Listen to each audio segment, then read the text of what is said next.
Hey everyone, in this video I will show you how to fix Rroblox error failed to create directory. So please follow the steps with me and let's get started. Open up the command prompt. So to do that, just go to search and type in there cmd and make sure to run it as administrator. Type this command in the command prompt sfc /scan now and then press enter. If there are any bugs on your computer, this command will repair it.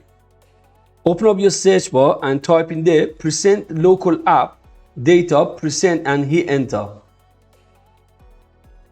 In here, look for temp folder and open it up. Then find Rroblox folder and delete it.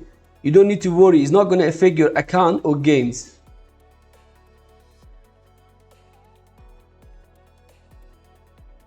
Once you're done in here, on the top click on local and go back and look for Rroblox folder again. And once you find the Rroblox folder, open it up.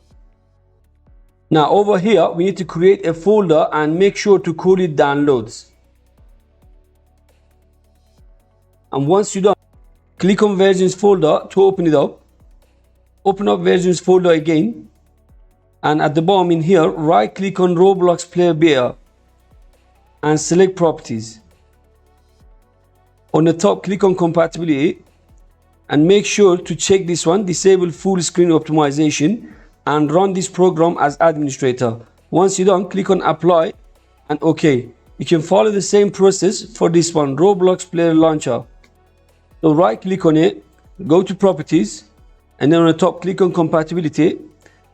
Do the same thing, run this program as administrator and disable full screen optimization. Once you're done, click on apply and OK.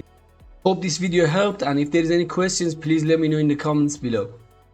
And that's all. By the way, if you haven't subscribed to my channel yet, please consider supporting me and subscribing for more videos. Thanks for watching.